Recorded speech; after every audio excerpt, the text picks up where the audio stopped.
निर्गुणं व्यापकं विभुं शाश्वतं परमानन्दं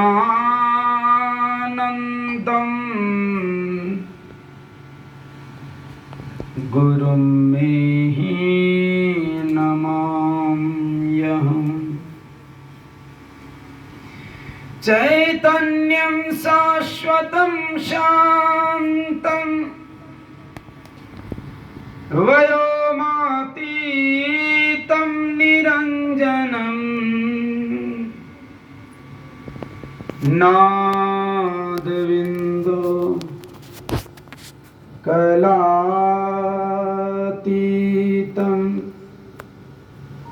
तस्मै श्री गुरवे नमः। तस्मै श्री गुरवे नमः।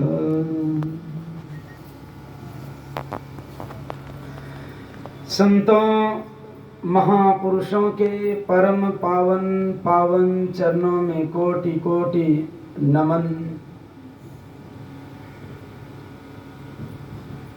श्रद्धेय श्रेष्ठ जन, उपस्थित गुरु भक्तगण, विद्वत जन, सत्संग प्रेमी सदात्माओं, करुणामयी माताओं एवं भक्तिमती बहनों, नमन है और निवेदन है, एक बार जय जयकार करें श्रद्धा विश्वास के साथ पुरजोर आवाज में। श्री सद्गुरु महाराज की जय।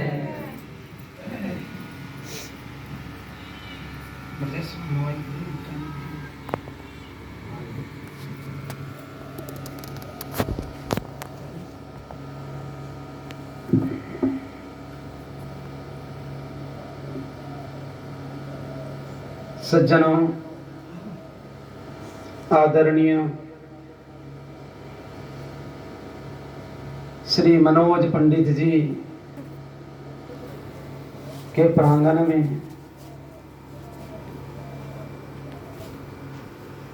गुरु दरबार, संत दरबार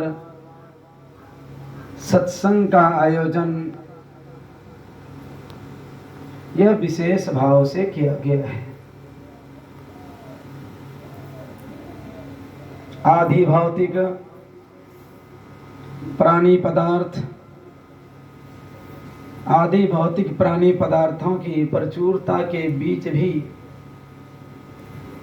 जब हम भीतर से दुखी होते हैं तो बाह्य उपलब्धियां हमें संतुष्ट नहीं कर सकती।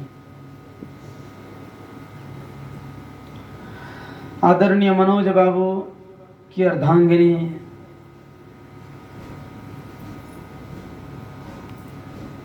माता जी हमको फोन की कि बाबा सत्संग कर दीजिए 8 तारीख को।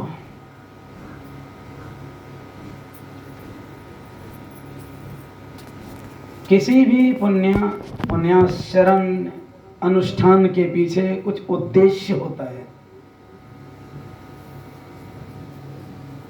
परम पूज्यपाद महर्षि शाही स्वामी जी महाराज महर्षि में धाम मनियारपुर में अपने सिंहासन पर आरूढ़ थे। स्वाभाविक है, प्रणिपात के निमित्त, प्रणाम करने के निमित्त, नमन निवेदित करने के लिए जो ही उनके चरणों में उपस्थित हुआ, उनके चरणों में माथा टेका तो मेरी दृष्टि उनके दाहिनी भुजा पर, उनकी कलाई पर पड़ती है।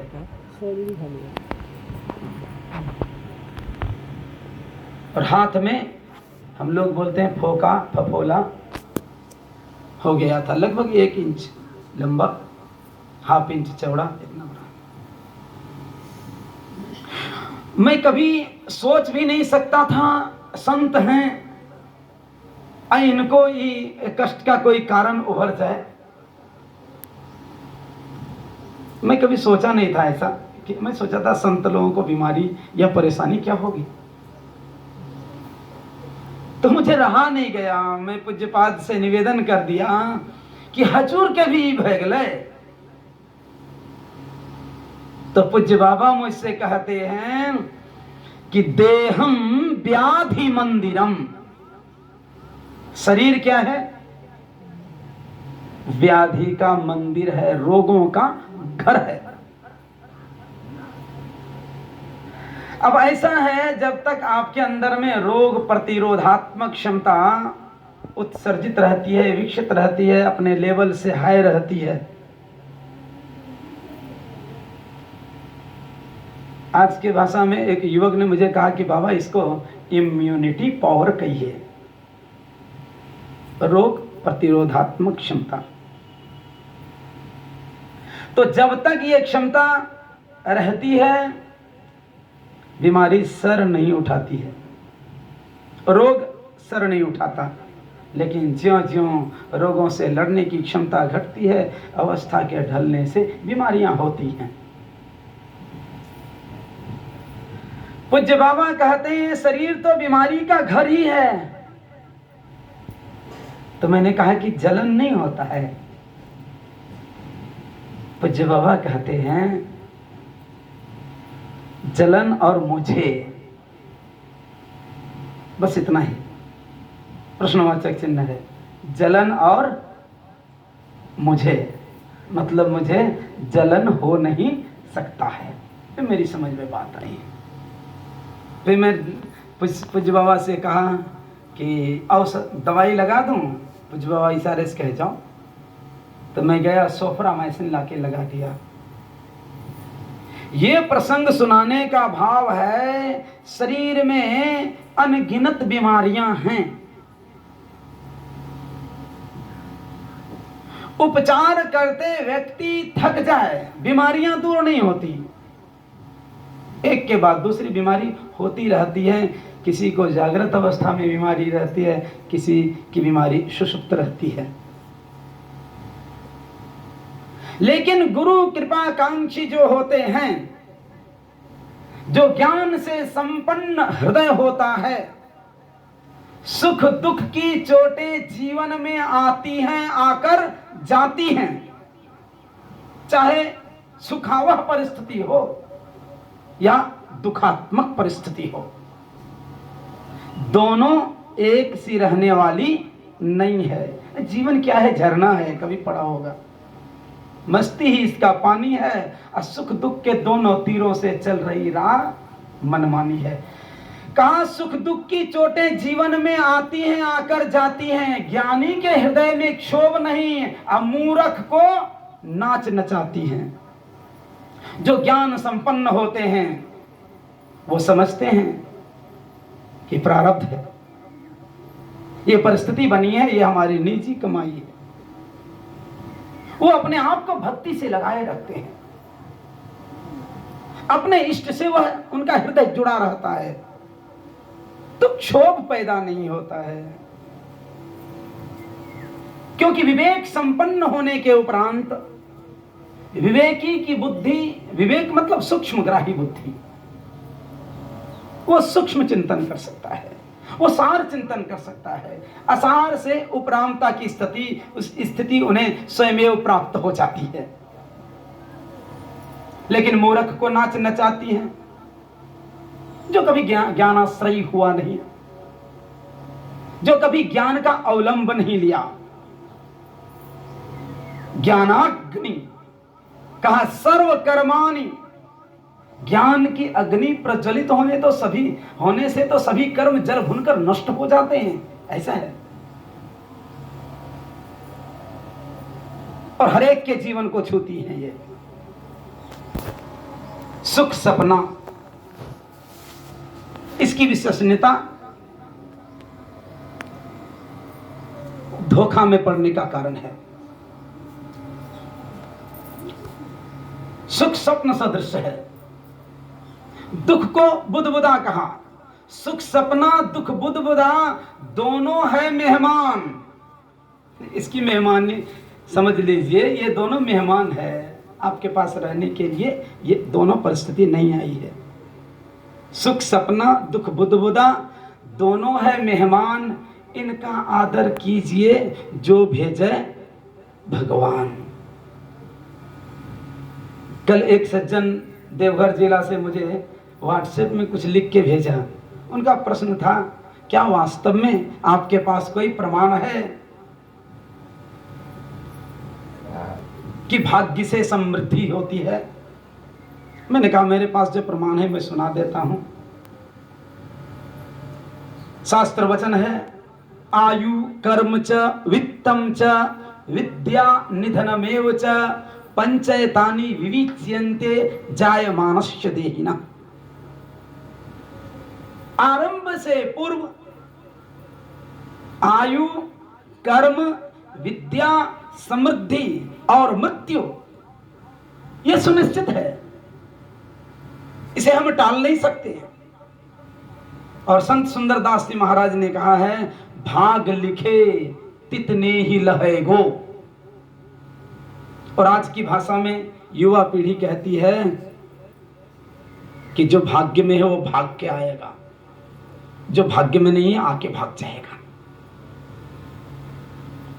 तो दोनों है मेहमान, इनका आदर कीजिए जो भेजे भगवान। वो आपका कोष है, वो आपका बैंक बैलेंस है, वो आपने जमा किया है। अब कब कौन सा कर्म का परिणाम हमें भोगना पड़ेगा ये हमारे पर निर्भर नहीं करता है। गीता कहती है, कर्मण्यवाधिका रस्ते माँ फलेषु कदाचन माँ कर्म फल हेतुर्भु माँ तो संगे अस्तु कर्मणि। कर्म किए जा, फल की चिंता मत कर तू इंसान। जैसा कर्म करेगा वैसा फल देगा भगवान। ये है गीता का ज्ञान। जिस प्रसंग को सुनाना चाहता था वो ये कि गोड्डा जिला के ललमटिया था क्षेत्र में एक मधुपुर बस्ती है। वहां एक माता अपने पुत्र से संबंधित परिचर्चा सुनाती हैं और सुनाते सुनाते उनकी आंखें अश्रुपूरित हो जाती हैं। वो सुनाती हैं कि बाबा मुझे एक पुत्र हुआ, और पुत्र हुआ तो बाल्यावस्था से ही उनको मृगी जैसी बीमारी थी जो उभरती रहती थी। ये बीमारी बचपन से ही। अब माता का दिल कैसा होता होगा। संपूर्ण लुटा के भी जो आपके जीवन में सुख देखना चाहती है, यहीं पर मां शब्द बनता है। बहुत दुखी रहती थी, बहुत दुखी रहती थी।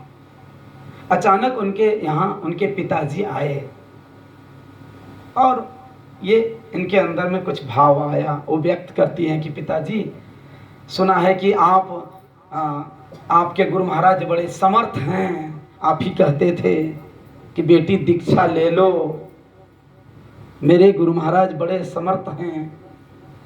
सुनाते थे, जो चेतन कह जड़ करई, जड़ ही करई चैतन्य असमर्थ। उत्पन्न पोषण और विलय की संपूर्ण क्षमता जिनके पास हो, संपूर्ण सृजनात्मक अभिव्यक्ति के मूल को परमात्मा कहते हैं। और जो उस परमात्मा से जा मिलते हैं संत कहलाते हैं। और आपने कहा है कि मेरे सद्गुरु पूर्ण संत हैं। तो पिताजी, ये जो आपका नाती है ये मृगी रोग से ग्रसित है। और देखते ही देखिए वो बीमारी उभर गई। कहा तुम्हारी क्या इच्छा है? कहा पिताजी आप अपने गुरुदेव के पास मुझे ले चलें, मैं अपने बच्चे के साथ जाऊंगी। आप उनसे निवेदन कर देंगे कि मेरी बेटी है और एक लौता बालक है इनका। कहा चलो। महर्षि में ही आश्रम कुप्पा घाट जाते हैं। गुरु महाराज को जैसे प्रणाम करते हैं उनके पिताजी, तो इशारे से गुरु महाराज ने कहा कि क्या बात है। ये समझ गए कि कुछ कहने का आदेश है गुरुदेव का। वे कहते हैं कि ये मेरी बेटी है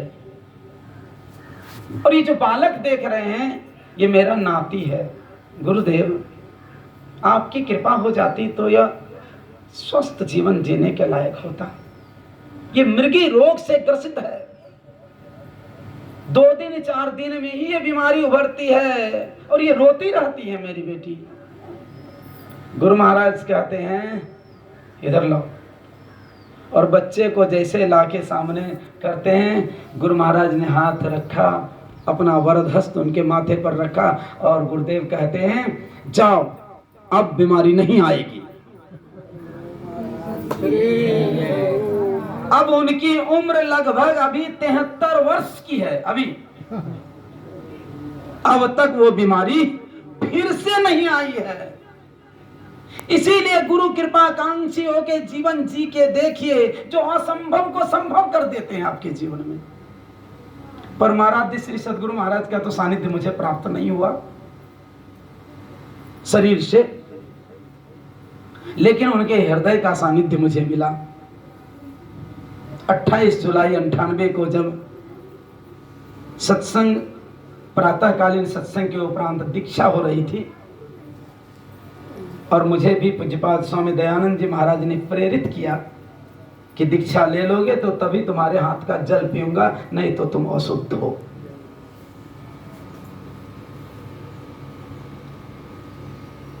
मेरे मन में भी हुआ आश्चर्य, दीक्षा है क्या कि जिसके ले लेने से मैं पवित्र हो जाऊंगा, अन्यथा मैं स्नान आदि करने के उपरांत भी अपवित्र हूं। मेरा छुआ जल भी बाबा ग्रहण नहीं करना चाहते। भीतर से उत्सुकता हुई, ये दीक्षा को जान लेना चाहिए, ये दीक्षा क्या है। फूलों की माला, थोड़ी सी प्रसादी के साथ पूज्यपाद के निवास में गया, दीक्षा हुई और दीक्षा के उपरांत पूज्यपाद सबों को दवाई बतलाते थे। जो पूछते थे कोई कोई, वो भजन में सुने हैं ना, जड़ी बूटी दवा दारू हमरा बताओ बाबा, हम हरदम रहे छी बीमार है। पूज्यपाद संत छोटेलाल दास जी महाराज की ये रचना है, भाव में ये रचना हुई है। पूज्य बाबा जब शरीर छोड़ दिए तो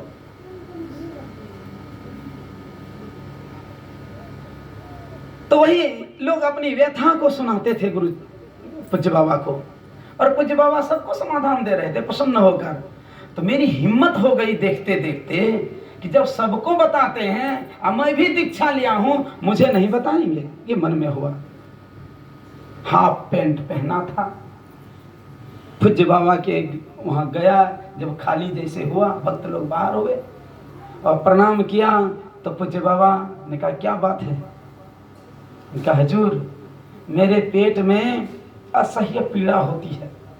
और डॉक्टर अशोक कुमार गुड्डा, ये एक दिन में 4000 कितना रुपया लिए थे 98 में, और एक सामान्य परिवार के लिए, साधारण परिवार के लिए इतना बहुत रुपया हो जाता है, इतना बहुत हुआ। तो पूज्य बाबा से मैं सुनाया अपना दुख कि असह्य पीड़ा होती है। पैसा तो डॉक्टर साहब ले लिए, लगभग 15-20 दिन पहले इलाज किए हैं, सारी दवाई खत्म हो गई, लेकिन बीमारी गई नहीं। हजूर आप सबको बताते हैं, बस इतना ही बोले और बोलने की क्षमता मेरे अंदर हुई नहीं। पूज्य बाबा अपनी छोटी सी झोली, बगल में लाल जैसी थैली थी, और उसी में बायां हाथ अपना डालते हैं और भीतर से एक कांच की गोली जैसा बीज होता है, उसको कटकरेजा भी कहते हैं देहाती भाषा में। वही गोली पूज्य बाबा निकाल कर मेरे हाथ में देते हैं और कहते हैं हले अब दर्द नहीं हो तो। यही शब्द था, हले अब दर्द नहीं हो तो। हमारी मतलब मेरा पैर कांपने लगा, दांत सिहर गया और मेरी आंखें अश्रुपूरित तो हो गई। मैं कुछ बोल नहीं सका कि इसको खाऊंगा कि हाथ में बांधूंगा कि कमर में बांधूंगा कि गले में टांगूंगा, कुछ भी पूछना मेरे लिए संभव नहीं रह गया। मैं हाथ जोड़ा, हाथ में लिया वो बीज और बाहर हुआ, पॉकेट में रखा। इसके बाद वो पॉकेट से बीज कहाँ गया मुझे पता नहीं, और दर्द कहाँ गया पता नहीं। और मेरी उम्र अभी लगभग 43 वर्ष हो रही है, अभी तक वो दर्द नहीं हुआ फिर से। तो ये संत जीवन दर्शन है। संत असंभव को संभव कर सकते हैं, और इसी असंभव को संभव करने की भावना लिए यह कार्यक्रम आयोजित है।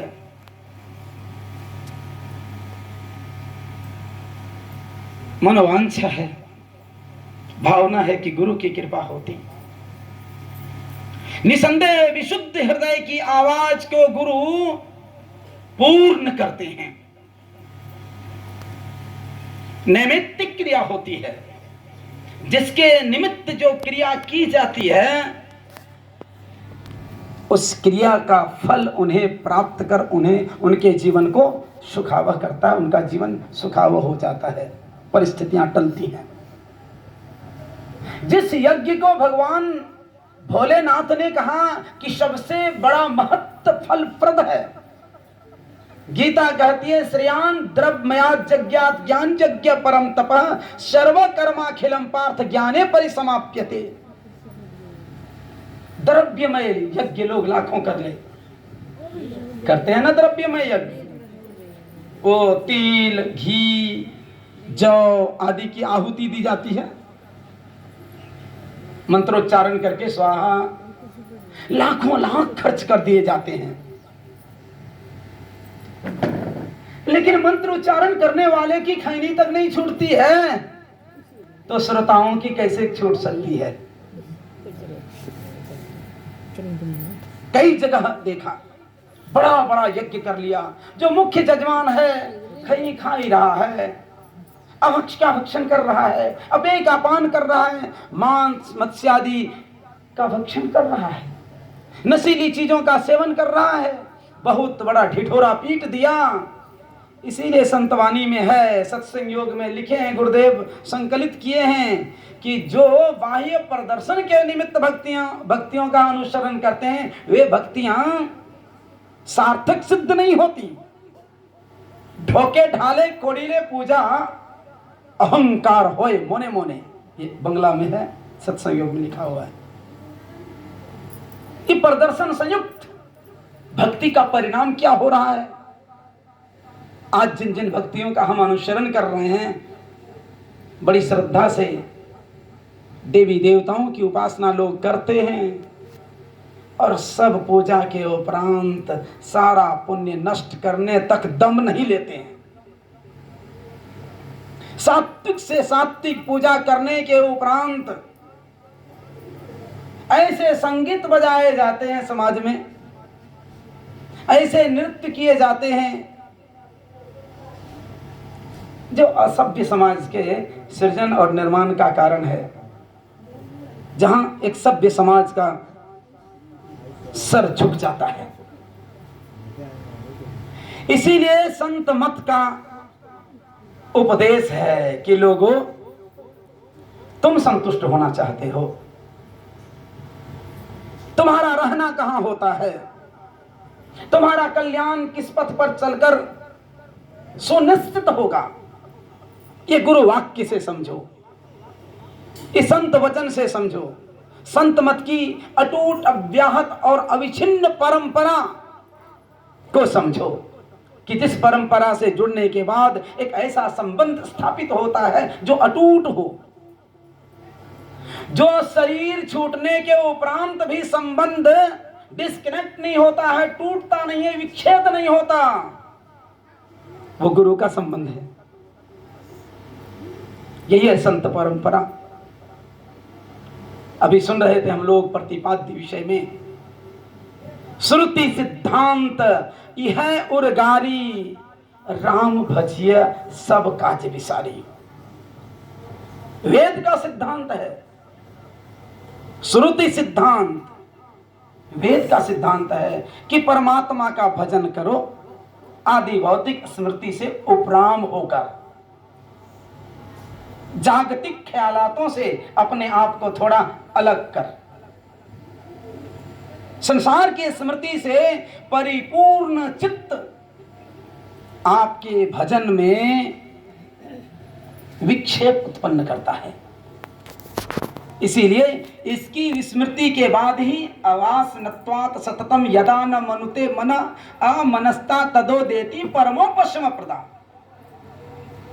मन वासना विहीन होने से ही मनोजय के साधन में, और यह है उपविश्यो विषय काम चिंतकेन मुहुर्मुहु न शक्यते मनोजेतुम बिना युक्तिम निंदिताम।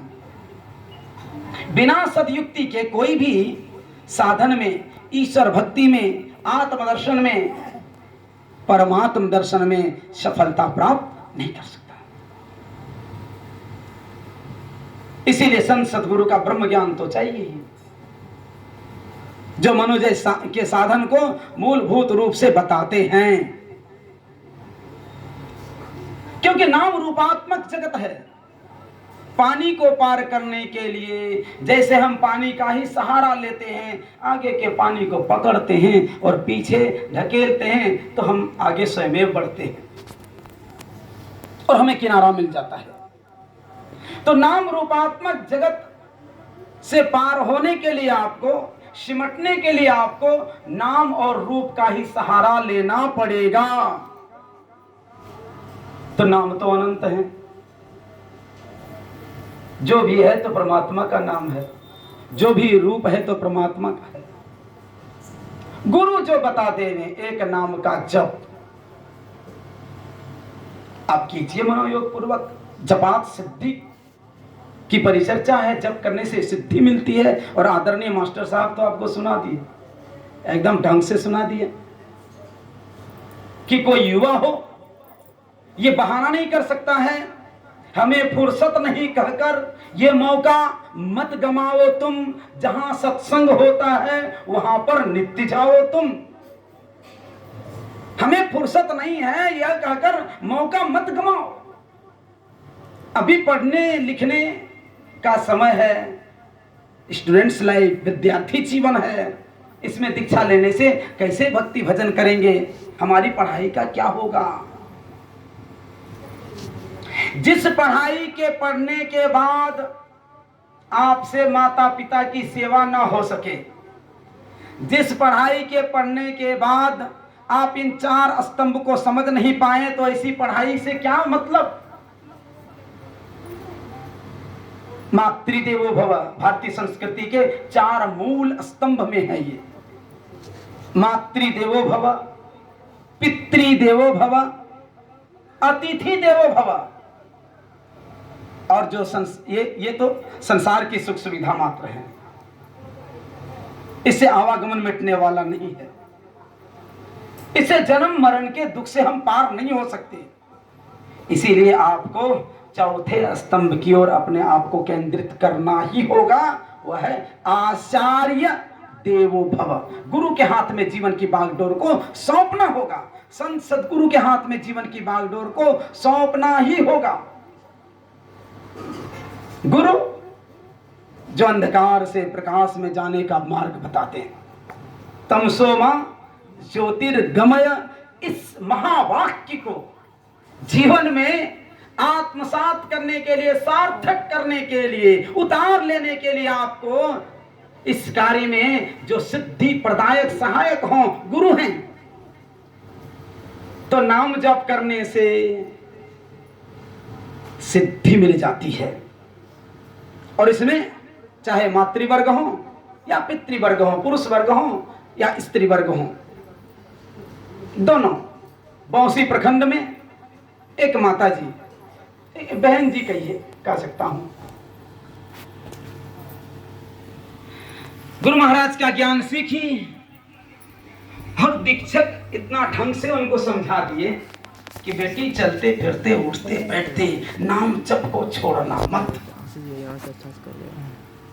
तेरो कौन है रोकनहार, मगर में आओ चली, कौन किसका हाथ पकड़ने वाला है? हाथ तो पकड़ लेगा, शरीर पकड़ लेगा, लेकिन आपको नहीं पकड़ सकता। आपके मन को कोई बांध नहीं सकता। इसीलिए आप मन को जप में लगाइए, मन को मंत्र में लगाइए। जब मंत्र में मन लगेगा तो स्थिति ऐसी होगी कि मन तर हो जाएगा और आप मन के ऊपर हो जाएंगे। ऐसा एक प्रवक्ता ने इसकी व्याख्या की। अरे मन के कहे से जो चलते हैं साधारण है, जिसके कहे से मन चलता है वही संत है। पूज्य बाबा ने कहा, महर्षि साई सुमित जी महाराज के प्रवचन में सुना हूं। मन के वश में जो है वे हम लोग हैं, साधारण हैं, साधारण जन हैं। और संत जिसके वश में मन है, उनकी आज्ञा की अवज्ञा मन नहीं कर सकता।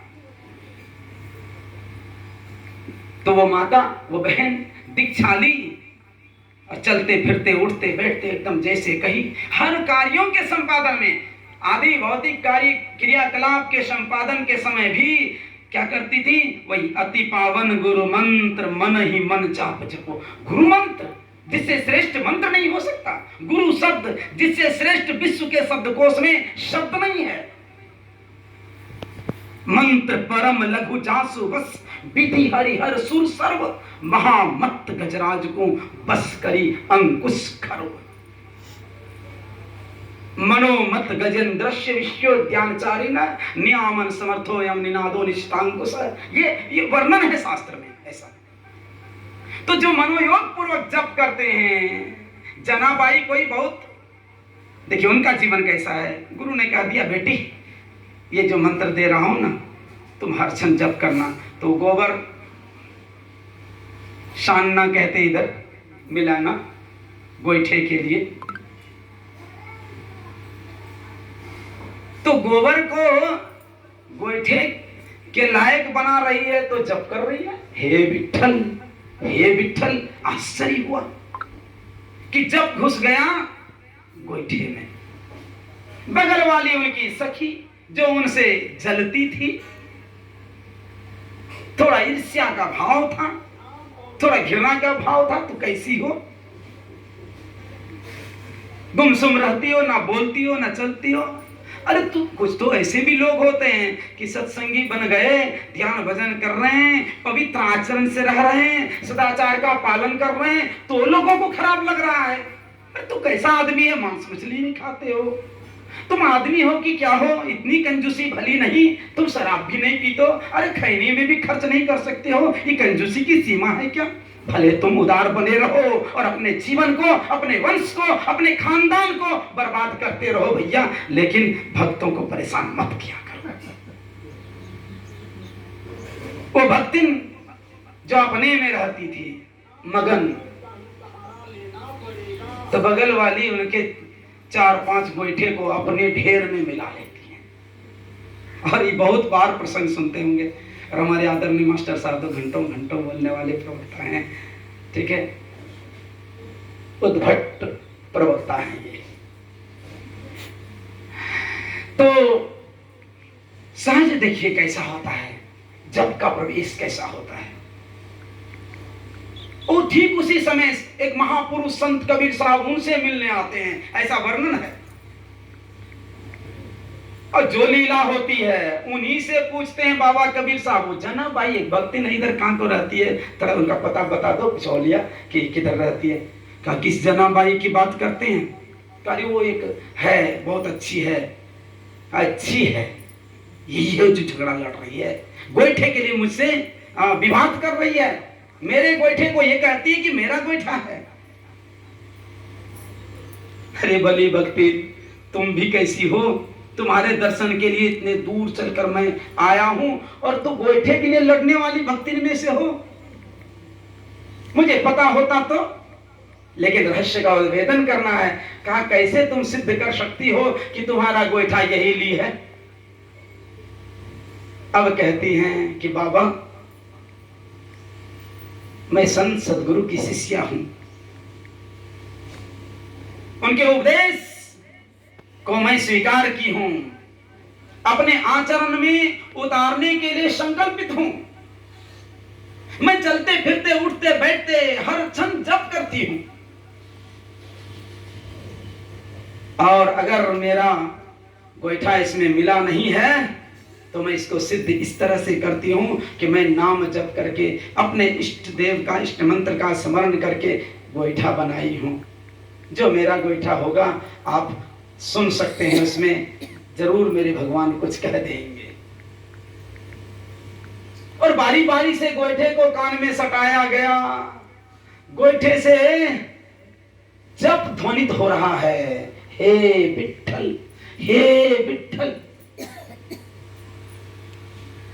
मैं कह रहा हूं जब गोईठा में समा सकता है तो आपकी रोटी में जब समा सकता है या नहीं? अगर जब रोटी में समा सकता है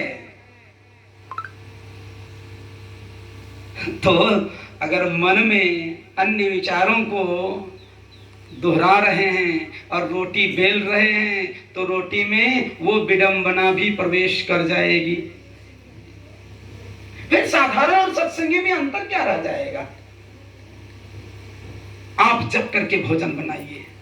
आपके हाथ का प्रसाद पाने के बाद प्रसाद पाने वाला भीतर से संतुष्ट हो जाए, ईश्वर भक्ति तरंगित होने लगे, ईश्वर नाम का भाव तरंगित होने लगे, उनका मन भक्ति में झुक जाए। ये आपका उत्तरदायित्व है कि आप कितना जप कर सकते हैं। हर कार्य को करने में जप करते रहना चाहिए। परमाराध्य श्री सद्गुरु महाराज के एक शिष्य नारायण दास जी, जो गंगा पार नारायणपुर तरफ के ही थे, कुप्पा घाट आश्रम में रहते थे। भोजनोपरांत, भोजन से पहले भी नमन करते हैं, गुरु महाराज का नाम स्मरण करके भोजन आरंभ करते हैं। जो उसमें विषाक्त गुण तत्व होगा वो समाप्त हो जाएगा।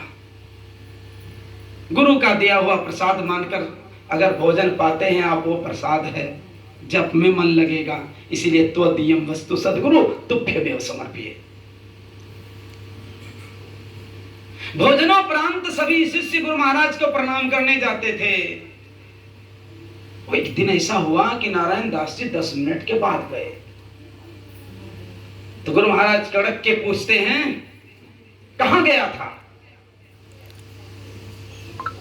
वो थोड़ा डर गए और नारायण दास जी ने कहा कि गुरुदेव शौच के लड़ी है, पखाना। तो गुरु महाराज तुरंत बोलते हैं, वहां क्या कर रहा था?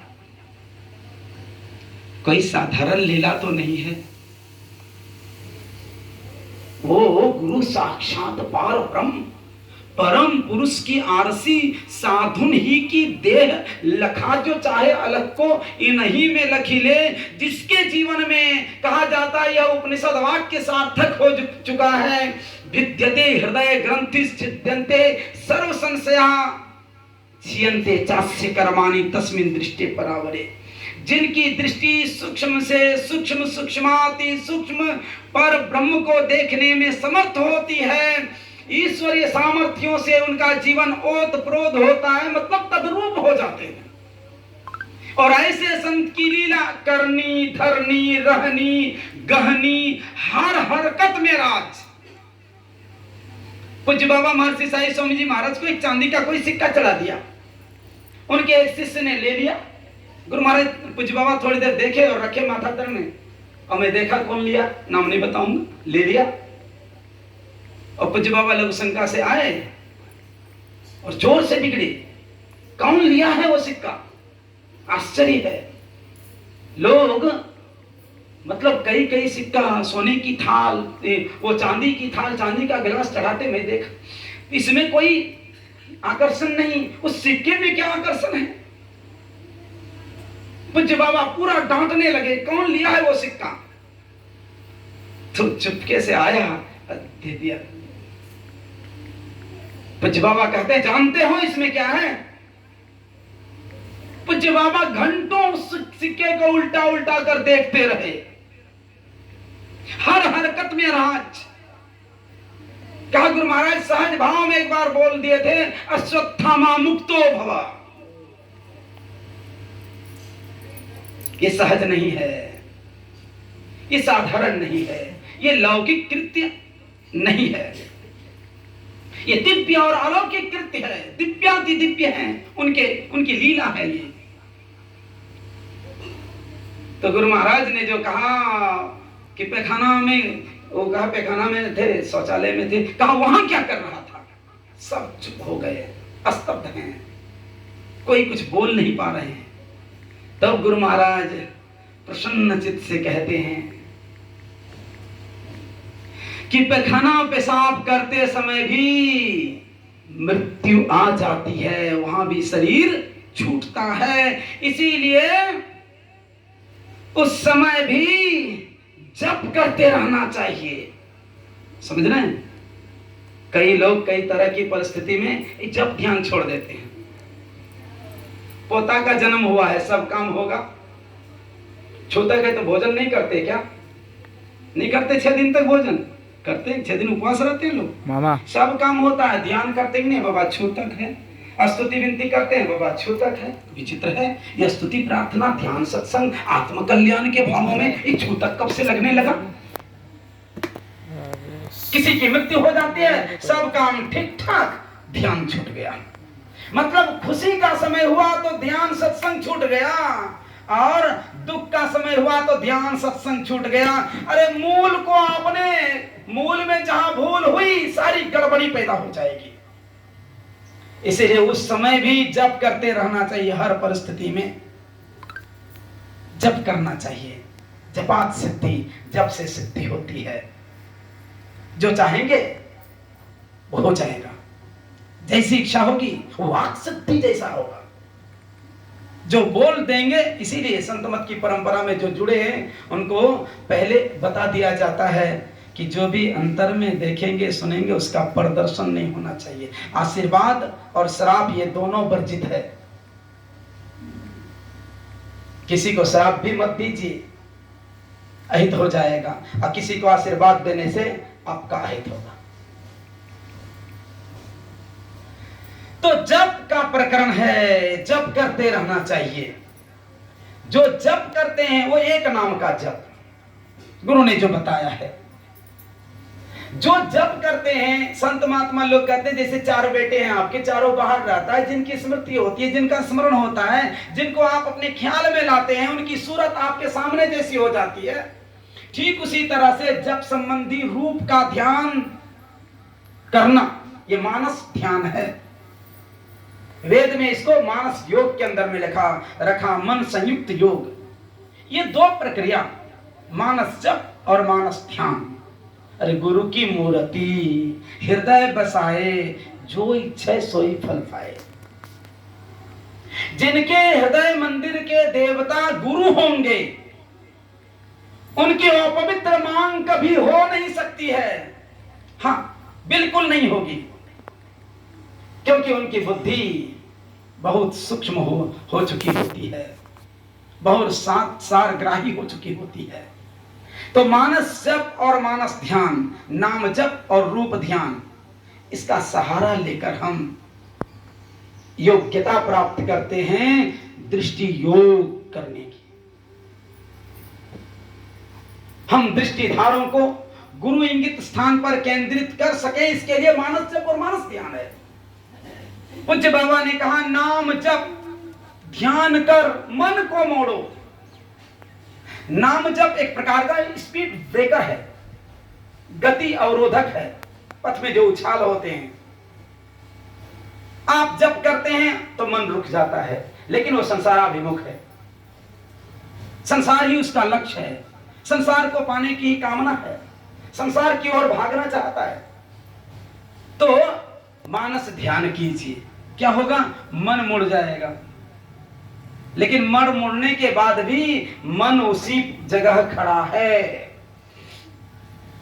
अगर मानस जप और मानस ध्यान करके आप छोड़ देते हैं तो फिर उसी तरह से हो जाता है जैसे स्प्रिंग वाला बेड, तकिया, बिछावन, कुर्सी, जिसमें आप बैठिए तो तुरंत भीतर, खड़ा होने से पहले अपने जगह पहुंच जाता है।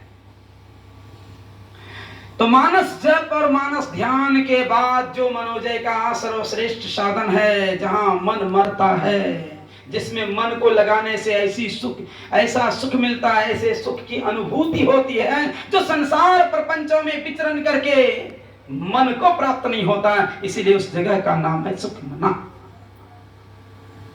वहां मन को सुख मिलता है, लेकिन उधर मन जाना नहीं चाहता, क्योंकि वो जानता है अगर उस सुख में हम पड़े तो हमारी मृत्यु निश्चित है। मन मरी जई है डूबी के, अवश्य वो डूबेगा। तो मानस जप और मानस ध्यान करने से दृष्टि योग की योग्यता होती है। गुरु महाराज एक जगह कहते हैं, निज काया गढ़ में ऐन महल है, आपन घर पथ पाही, चलू चलू यही पथ, हाकत दृष्टिरथ, धनी सतगुरु बतलाई। हमारे पूज्यपाद स्वामी भक्तानंद जी महाराज, जो आजीवन महर्षि धाम मनियारपुर के व्यवस्थापक रहे और ऐसे रहे जिसने गुरु महाराज को चैलेंज किया कि आपके एक भी आदेश को मैं नहीं मान सकता तब तक जब तक कि मेरे जीवन की बागडोर को आप अपने हाथ पे नहीं ले लेते। मैं साधारण हूं, मैं चोरी कर सकता हूं, मैं आपकी संपत्ति को अपने परिवार परिजनों में बांट सकता हूं, हो सकता है ऐसा, मेरे भाव बदल सकते हैं, वहां समृद्धि आएगी और मेरा विचार बदल सकता है। अगर इसका आप रिस्क कवर करेंगे, ये रिस्क आपके हाथ में होगा तब। तो गुरु महाराज ने आशीर्वाद दिया, जाओ मैं तुम्हें वहां स्थापित करता हूं, स्थिर करता हूं और तुम्हें कोई हिला नहीं सकता, आजीवन रहे व्यवस्था। वे कह रहे थे एक बार, पिंड और ब्रह्मांड के संधि स्थान पर, ज्वाइंट पॉइंट पर, मिलन स्थान पर जो दृष्टि केंद्रित करते हैं, जिनकी दृष्टि केंद्रित हो जाती है तो पिंड छूट जाता है और उसकी गति ब्रह्मांडी हो जाती है। होता क्या है कि वो माता जी जो गुरु की शिष्या थी, जप करती थी, मानस ध्यान करती थी, दृष्टि योग का साधन करती थी और इसी में वो भोजन भी बनाती थी, घर के कार्यों का संपादन करती थी। तो भोजन बनाते बनाते एक दिन क्या हुआ, ये सच्ची घटना है। प्रोफेसर निशिकांत यादव जी जो बौंसी आश्रम के संस्थापक जैसे रहे, उन्होंने इसको शांति संदेश में प्रकाशित करवाया था। तो रोटी बनाते बनाते उनकी उंगली चली गई आग में और बाहर में उनके पतिदेव द्वार पर बैठे थे हवा में। जैसे दुर्गंधी आई, उनको लगा मेरे घर से ऐसी दुर्गंधी कहां से आ गई। वो दौड़ के अंदर जाता है, देखता है कि एक हाथ बेलना के ऊपर है, आधी रोटी बेली है और दूसरा हाथ उसकी उंगली आग में चूल्हे में चली गई है, उंगली जल रही है। इसको कोई सुध नहीं, जीवित है या नहीं, झकझोर के जगाते हैं कि पगली तुम जिंदा हो भी या नहीं, तुम्हारी उंगली जल रही है। ऐसा भी कहीं आदमी होता है कि उंगली जले और वो चुपचाप है। अब क्या हुआ, वो फूट फूट के रोने लगी कि पतिदेव शरीर जल जाता तो जल जाता, लेकिन जहां मैं था, जहां मैं थी, अब वहां की पहुंच के लिए मुझे न जाने कितने जन्मों लग जाएंगे, कितने जन्मों लग जाएंगे पता नहीं।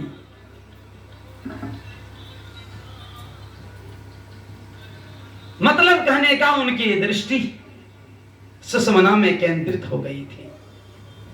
यह ऐसा प्रयास है कि दो नयन बीचों बीच सन्मुख, एक टक देखत रहो, आप ही वह बिंदु झलके, पट गिरा निरखत रहो।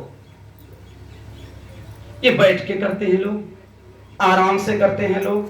परम संत बाबा देवी साहब ने कहा, यह साधन चाहे बैठ के करो चाहे लेट के करो, लेकिन नागा मत करो। मतलब ऐसा कोई दिन न जाए जिसमें कि तुम दृष्टि योग का साधन न कर सको। जिस दिन स्तुति प्रार्थना में नहीं बैठ पाते हैं, स्तुति प्रार्थना हमसे नहीं हो पाती है, जिस दिन हम ध्यान में नहीं बैठ पाते हैं, ऐसे मैंने की कारज नाना चंचाला, इस संचाल में पढ़कर ऐसी व्यस्ततम स्थिति उत्पन्न हो जाती है। कभी कभी लगता है भजन ध्यान का समय ही नहीं है, लगता है ऐसा, नहीं कर पाते हैं। उस समय अफसोस होता है, भोजन नहीं कर पाते तो अफसोस होता है कि नहीं?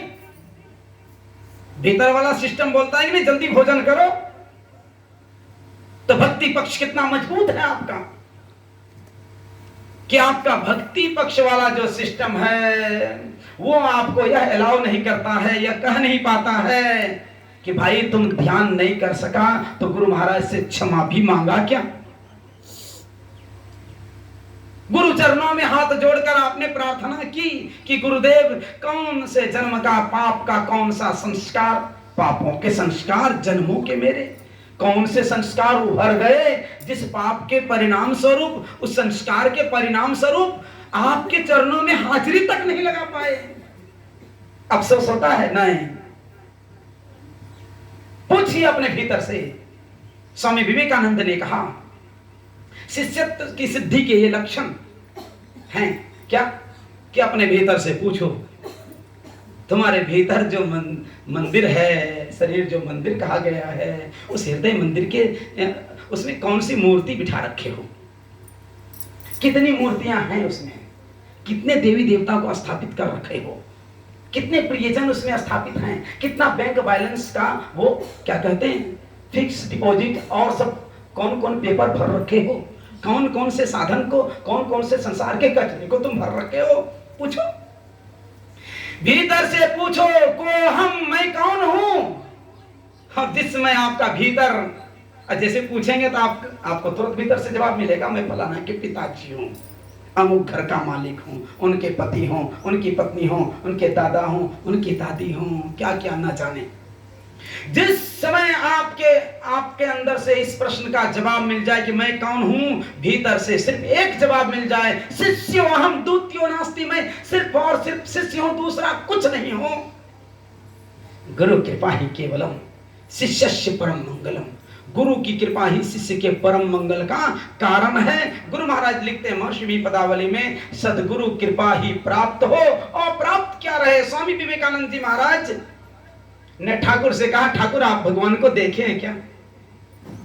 चर्चा सुनता हूं, कहा मैं देखा हूं। कहा कैसे? कहा जैसे मैं तुम्हें देख रहा हूं। मैं सुना हूं गुरु महाराज से यह प्रश्न किया कि आपने परमात्मा को देखा है? गुरु महाराज ने कहा हाँ, मैं भगवान को परमात्मा को देखा हूं संत गुरु बाबा देवी साहब के रूप में। यह शिष्य सदगुरु के प्रति कितना बड़ा समर्पण है। यही ठाकुर ने कहा, रामकृष्ण परमहंस ने कहा जैसे मैं तुम्हें देख रहा हूं उसी तरह से परमात्मा को देखता हूं। कहा मुझे दिखा सकते हैं? कहा हाँ, क्यों नहीं, बैठो। बैठा अपना वरद हस्त ज्यों ही उनके माथे पर रखते हैं, एक अलौकिक जगत में प्रवेश कर गया। एक ऐसी अनुभूति हो गई, एक ऐसे आनंद में चला गया। और जैसे थोड़ी देर में कुछ ही क्षण था तो प्रसाद स्वरूप कितना पाओगे। और जैसे अपना वरद हस्त हटाते हैं, वो व्याकुल हो गया, विह्वल हो उठा कि ठाकुर मुझे यहां नहीं रहना है, मुझे वहीं पहुंचा दो। तो रामकृष्ण परमहंस कहते हैं वो स्वाद मेरी कमाई का था। अगर तुम्हें उस आनंद में हर क्षण निमग्न रहना है तो तुम्हें पुरुषार्थ करना होगा। वो टेक्निक, वो फॉर्मूला, वो तरीका, वो कायदा, वो भेद मैं तुम्हें बताऊंगा। फिर भजन भेद। महर्षि मियां आश्रम कुप्पा घाट में एक सज्जन, बहुत चतुर, बहुत दिमाग वाला, वो आया और सोच लिया कि इतने दिनों से सत्संग सुन रहा हूं, दीक्षा नहीं लिया हूं और लूंगा भी नहीं। क्योंकि सत्संग सुनते सुनते, और ये जो बूढ़े बाबा हैं महर्षि जी कहलाते हैं, इनके बारे में इतनी चर्चा सुना हूं, सभी सुनाते हैं मुझे दीक्षा ले लो, मैं तो लूंगा ही नहीं। और लूंगा तब जब आज और आज दूसरा दिन नहीं होना चाहिए। इतने दिनों से सुन रहा हूं, कभी मुझे समझ में नहीं आया कि पूर्ण संत हैं, सदगुरु हैं। आज यदि कुछ मुझे आभास हो जाएगा तो दीक्षा लूंगा। वही साप्ताहिक सत्संग में रविवार का दिन लोग स्तुति प्रार्थना किए, और थोड़ी देर ध्यान नहीं करते हैं। तो जो सत्संगी नहीं होते वो भी आंख बंद करके बैठ जाते हैं ना, वो भी बेचारा बैठ गया। और बैठ गया तो उसके अंदर में ना जाने भक्ति की कौन सी क्रांति छिड़ी, कौन सी भक्ति की चिंगारी उसके अंदर आ पड़ी। लोग ध्यान तोड़े भी नहीं, विफल हो गया कि पक्के गुरु हैं, पक्के गुरु हैं, पक्के गुरु हैं, वो कह दिए। तब तक जय जयकार, लोग जय जयकार नहीं करेंगे, इतना जोर से बोल गए। और तब सत्संग के उपरांत वो उसी दिन दीक्षा लिए। ऐसा मैं अपने गुरुजनों से ये प्रसंग सुना हूं। मतलब कहने का है, ये ब्रह्मांडी जो आनंद है, जो ब्रह्मांडी सुख है, जिसके बारे में लोग भजन गाते हैं ना, जिसका ईश्वर से जुड़ा वो कनेक्ट हो जाता है, जो जुड़ जाते हैं, उसको हर घड़ी आनंद ही आनंद है। वो इसलिए कि आनंद स्वरूप है, इसका स्वरूप ही आनंद है, और यह कभी संबंध टूटता नहीं है। इसलिए हे लोगों, गुरु प्रदत्त मंत्र का जप करो मनोयोग पूर्वक, मानस ध्यान करो बहुत श्रद्धा से, दृष्टि योग का साधन कीजिए, क्योंकि यही वो साधन है जिससे आप अंधकार के कूप से ऊपर उठ सकते हैं। एक बंगाली सुभाषितकार ने गाया,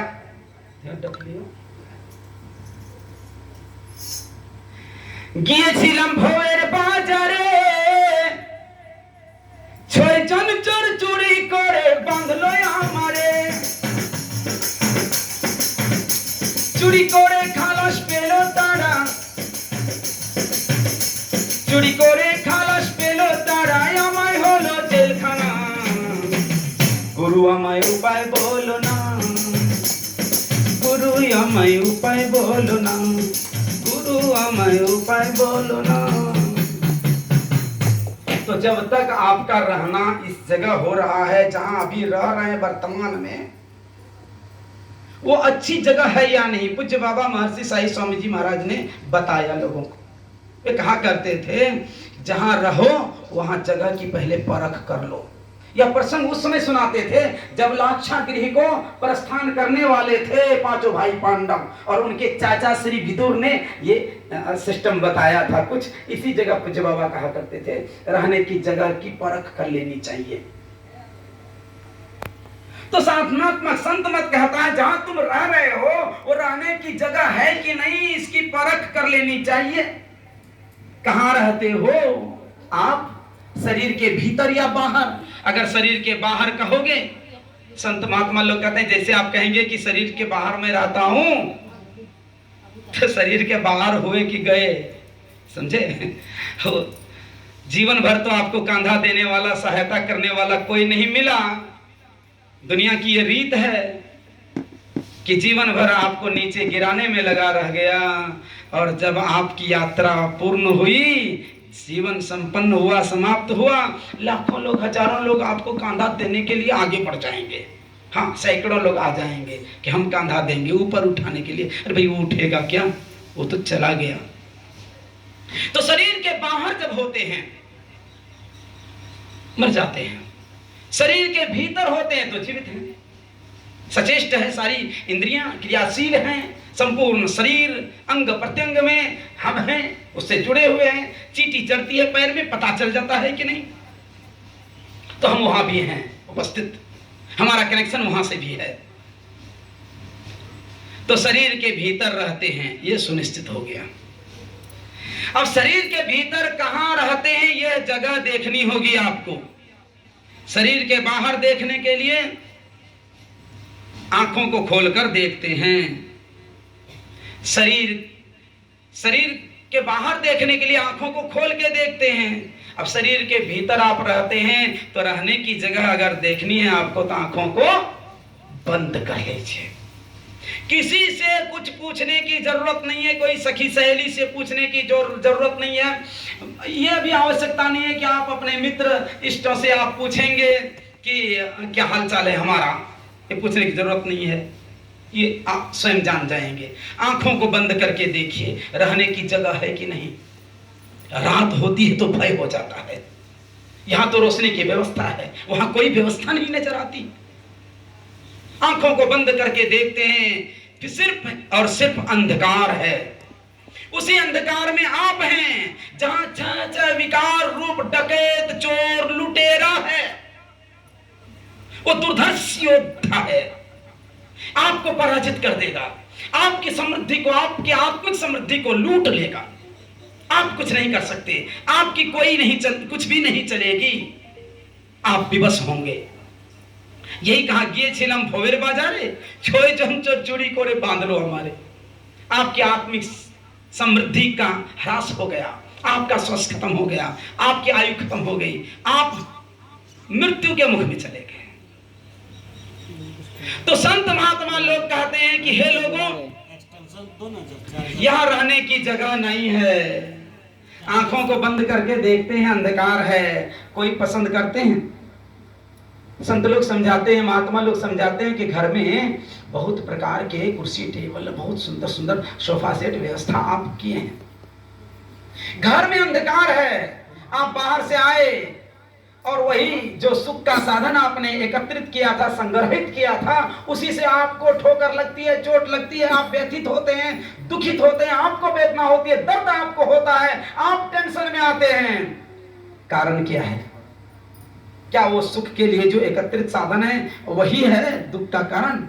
नहीं, वहां दुख का कारण हो गया अंधकार, जिस कारण से आप व्यवस्था को देख नहीं सके और वही सुख के साधन से टकराकर आपको दुख हो गया। अब ये अंधकार को हटाने के लिए अगर सैकड़ों हजारों वर्षों से किसी कक्ष में ताला लगा हो और ताला लगा हो तो अंधकार है, आप दरवाजा खोलिए, टॉर्च जला दीजिए, दिया जला दीजिए, रोशनी की व्यवस्था कर लीजिए।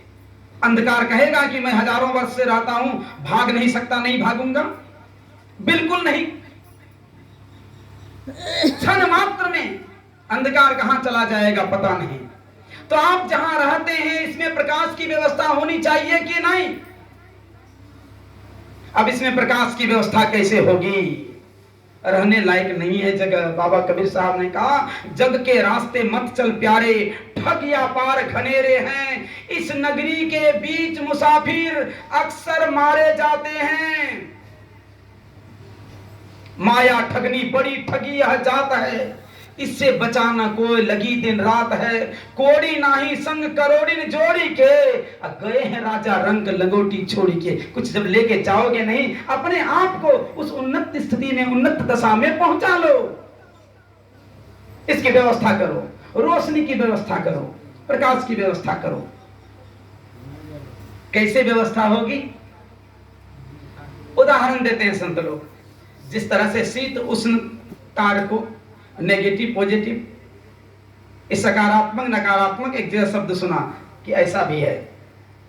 ठंडा गर्म तार को जब वो स्पर्श होता है, स्पार्क होता है, जिसके बारे में साधना अनुभव गुरु महाराज ने कहा, छट छट छट छट बिजली छटके भोर का तार दिखाता है, चंदा उगत उदय हो रवि हो, धूर शब्द मिल जाता है। ये हायर सिस्टम में आ गया साधना के। तो आनंद क्या है? अब यहां देखिए, आपको प्रकाश की व्यवस्था करनी है, दृष्टि योग का साधन कीजिए। कैसे करेंगे? गुरु महाराज ने लिखा, गुरु महाराज गाते हैं, सुखमनिया में मोरी नजर लागी, सुखमनिया में मोरी,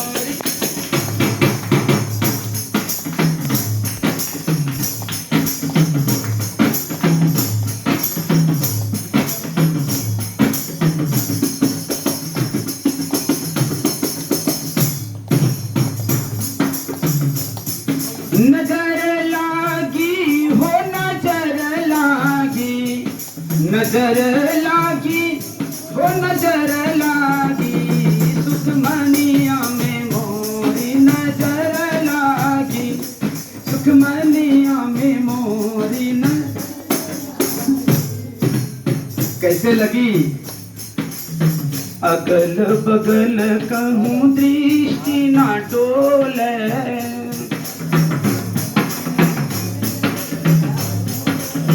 अगल बगल कहूं दृष्टि न डोले, अगल बगल कहूं दृष्टि दृष्टि न डोले, सन्मुख बिंदु पकड़ लागी, सन्मुख बिंदु पकड़ लागी, सुख मनिया में मोरी, सुख मनिया में मोरी नजर। कहा जब दृष्टि केंद्रित होगी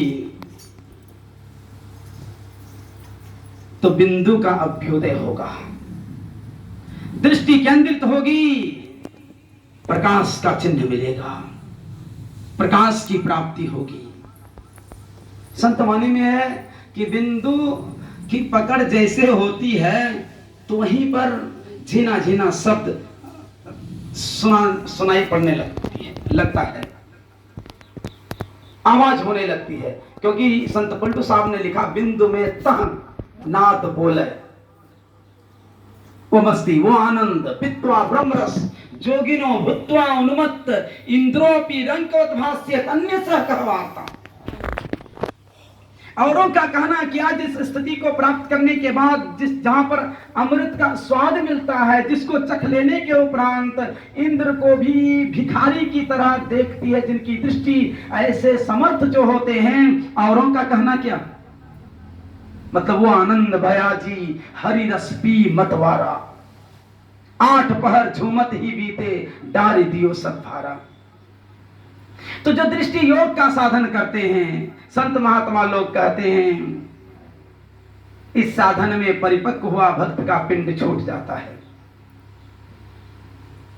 उसकी गति ब्रह्मांडी हो जाती है, वह ऊपर के शब्दों को सुनने लगता है, नानाविध बहुविध शब्द होते हैं।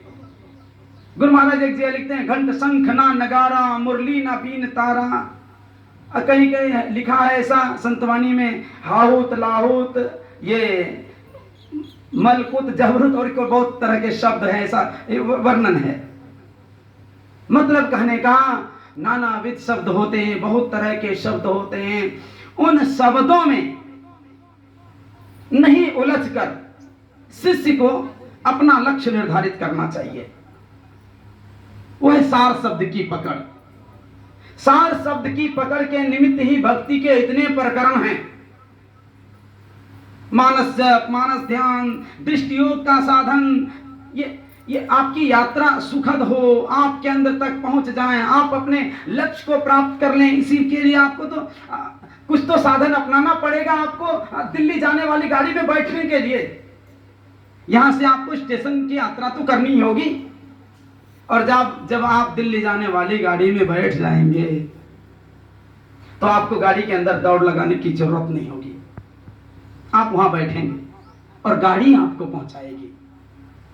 मतलब बहुविध शब्द होते हैं, उन शब्दों में जिससे आपके जीवन का कार्य शुद्ध होता है, जिससे आपके जीवन की साधना फलीभूत होती है, सार्थक होती है, उस सिद्ध अवस्था में आप पहुंचेंगे जो आपके जीवन का लक्ष्य रहा था जन्मों से। जिस सुख की प्राप्ति की कामना लिए इधर अन्य योनियों में भी घूमे तो सुख की कामना लिए, भले वहां उपलब्धि हुई विषय सुख की, लेकिन मनुष्य जीवन जिससे सार्थक होता है, इसकी उपयोगिता और उपादेयता जिससे सिद्ध होती है, वह है सार शब्द की पकड़। सार शब्द की पकड़ तब आप कर सकते हैं। यहां जब बहुत से शब्द होते हैं तो संत महात्मा लोग समझाते हैं फिर से गुरु से जाकर मिलो, आचार्य से जाकर मिलो, वहां आपको सार शब्द की पकड़ का तरीका बताएंगे। अब मुझे भी लगता था ये सार शब्द की विधि फिर से सीखनी है, लगता है कि कैसे सीखूं, कहां तक पहुंचने के बाद सीखना चाहिए, बहुत बात। तो पूज्य बाबा से एक दिन मैं पूछा कि हुजूर इस शब्द साधन किस है? पूज्य बाबा कहते हैं तोरो की विचार छो? हमने हुजूर के दया। तो पूज्य बाबा कहते हैं जो तुरंत गोड़ हाथ धो के आओ। क्या ही था, गोड़ हाथ धो के आओ। मैंने कहा कि फूल मला लाना है, कहा कुछ नहीं, तुम गोड़ हाथ धो के आ जाओ। और बैठे एकदम सरल ढंग से समझा दिए। इसीलिए अभी सुन रहे थे जिस माता ने विदेश से आकर यूकी को फ्यूजिता जो दीक्षा ली है, गुरु महाराज से ली, साधना के उपरांत जब उनको पूछा गया ध्यान करने के लिए बैठी और जैसे उठती है, तो गुरु महाराज ने पूछा कैसा लगा, तो सुन रहे ना, very easy and very hard, मन बहुत सरल नहीं तो बहुत कठिन। रघुपति भगति करत कठिनाई, कहत सुगम करनी अपार। अब जो जही कला कुशल ताकण सो सुलभ सदा सुखकारी, सपटी सन्मुख जल प्रवाह सुरसरी बहे गजभारी। जिस कला में जो कुशल होते हैं, प्रवीण होते हैं, उसके लिए वो कार्य सुखद है। हाथी को पानी जल बहा ले जाता है, लेकिन छोटी सी सफरी मछली जल के विपरीत दिशा में द्रुत गति से जाती है अपने लक्ष्य की ओर। जो सरकरा मिले सिकता मह बलते नहीं बिलगावे, अति रसज्ञ सूक्ष्म पिपीलिका बिनु प्रयास ही पावे। बालू और चीनी को मिला दीजिए और लाठी से मारिए, अलग होगा नहीं होगा। आप कितना प्रयास करेंगे अलग नहीं कर सकते, लेकिन चीटी आती है, चीनी चुन लेती है और बालू स्वयं में छूट जाता है। आशय कहने का है, सार शब्द का तरीका बहुत सरल है और ये सबको सीखना चाहिए। पूज्य बाबा महर्षि सही स्वामी जी महाराज के मुख से सुने हम कि जो 10 वर्ष तक दृष्टि योग का साधन कर लिए हैं, जिस भी तरह से किए हैं, थोड़ा भी अगर लगन रहा है, लगन से किए हैं, प्रेम थोड़ा भी रहा है साधना के प्रति, तो आपको नादानुसंधान की क्रिया सीख लेनी चाहिए। क्योंकि प्रकाश के मिलने से, परम संत बाबा देवी साहब ने कहा है, प्रकाश के नहीं मिलने से वो आपको हानि नहीं होगी जो शब्द के नहीं मिलने से होगी। इसीलिए सार शब्द की पकड़ का तरीका जब गुरु से कोई सीखता है, एकदम सरल साधन है। कोई दिखावा, कोई लफड़ा नहीं, कोई जान नहीं सकता आप क्या कर रहे हैं। बैठे ने रास्ता काटा और चलते ने बाट न पाई। अरे हाय तुलसी, संत बिना घाट बाट एको नहीं पावे। संत के बिना, गुरु के बिना, गुरु के मार्गदर्शन, उनके दिशा निर्देश के बिना जीवन की दिशा जब चेंज होगी तो दशा भी बदलेगी जी। इसीलिए दिशा सुनिश्चित गुरु कर देते हैं, दशा परिवर्तित हो जाती है। गुरु महाराज ने कहा, मनोयोग पूर्वक साधन भजन करने वाले के लिए रोटी, कपड़ा और मकान का पूरी जिम्मेवारी मैं लेता हूँ। गीता में है, योगक्षेम वहां में हूं। अब क्या चाहिए, भजन कीजिए ना। जिसके पीछे पड़े वो तो जाना नहीं है, और जो आपके साथ जाने वाला है उससे आप उदासीन हैं, उसके प्रति कोई आशा नहीं है, कोई जागृत चेतना नहीं है, कोई चैतन्य भाव नहीं है आपका। तो सार शब्द की पकड़ की युक्ति गुरु से जब कोई सीखता है, तो उन शब्दों में से जो सार शब्द है, जो उसे पकड़ने की चेष्टा करता है, वो शब्द डुबो देता है। कंबल के लालच में, कंबल जानकर जैसे कूदा नदी में एक युवक, कंबल उसको पकड़ लिया, था वो भालू, डुबा दिया। एक्सटेंशन लगाया है उसको, मतलब खोल के बॉल वाला प्लग। लेकिन सार शब्द एक ऐसा है जिससे पकड़ने के बाद वो जीव जरा मरणशील लोकों में पुनरावर्तन, ये पुनरपि जन्म, पुनरपि मरणम बहुत बार सुनते हैं, इससे विमुक्त स्थिति में पहुंचा देता है। वो अनंत सुख साम्राज्य में निमग्न करा देता है, डुबो देता है। फिर यत्र गत्वा न सोचन्ति वेथन्ति चरन्ति वा तदहम स्थान मनन्ते मार्गदर्शयामि केवलम।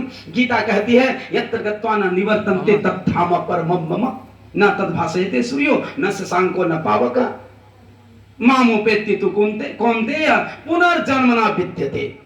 फिर जन्म नहीं होता है। उस स्थिति को शब्द पहुंचा देता है। चुंबक सत शब्द है भाई, चुंबक शब्द लोक ले जाई, ले निकारी होखे नहीं पीरा, सत शब्द जो बसे शरीरा। बस यहां पर आकर साधना समाप्त हो जाती है, क्योंकि शब्द का उद्गम स्थान, सार शब्द का उद्गम स्थान परमात्मा ही है। वो अपने उद्गम स्थान, अपने केंद्र में आपको पहुंचा देता है। फिर आपका जीवन तो हो गया सफल। फिर आपको आपका लक्ष्य मिल गया। आपको जहां पहुंचना था, जो जीवन का ध्येय और लक्ष्य निर्धारित था गुरु के द्वारा, एकमेवा द्वितीयम यद गुरुर्वाक्य निश्चितम, गुरु वाक्य से जो सुनिश्चित था कि एक ही अद्वितीय ब्रह्म है, दूसरा कुछ नहीं है, बाहर भटकने की कोई जरूरत नहीं है, दो नैन नजर जोड़ी के एक नोक बना के अंतर में देख, फिर सुन सुन, अंतर में मस्ती में अपने आनंद में रहो। भगवान श्री कृष्ण ने कहा है ईश्वर सर्वभूतानाम, वो परमात्मा चराचर जगत में परिव्याप्त है, एक समान है, सब जगह है। लिखा हुआ है जिसके बारे में, ओम ईशावास्यमिदं सर्वम यत्किंच जगत्याम जगत हरि व्यापक सर्वत्र समाना अग जग दिशि विदिशि हुमाए, कहो तो कहां जहां प्रभु नहीं। लेकिन प्राप्ति कहां होगी? का हृदय देशे तिष्ठति अर्जुन। अगर मिलना है कर्पूर गौरम करुणावतारम संसार सारम भुजगेंद्रहारम सदा वसंतम हृदयारविंदे, आपको अपने और मुड़ना पड़ेगा। अपना निशाना अपने अंदर है भाई, अपनी ओर मुड़ने का तरीका गुरु से सीख लो। जंगल जंगल ढूंढ रहा है, मृग अपनी कस्तूरी को बड़ा मुश्किल है तय करना खुद से, खुद की दूरी को इस कार्य में सिद्धि और प्राप्त करने के निमित्त संसद गुरु का ज्ञान सीखकर सबको भजन अभ्यास करना चाहिए। जीवन सफल सार्थक और धन्य होगा। तो जिस निमित्त यह आयोजन दिव्य अनुष्ठान, जिसको भगवान श्री कृष्ण ने कहा है सर्वश्रेष्ठ यज्ञ है, तो जिस निमित्त हुआ है, मैं चाहता हूं हम सभी गुरु भक्त गुरु महाराज से प्रार्थना कर दें कि जिस ख्याल से यह आयोजन हुआ है उसमें सफलता मिले। थोड़ी देर हम लोग ध्यान कर दें और इसके बाद आरती होगी। ठीक है, थोड़ी देर ध्यान कर दीजिए, इसके बाद उपसंहार के रूप में आदरणीय मास्टर साहब से सुनेंगे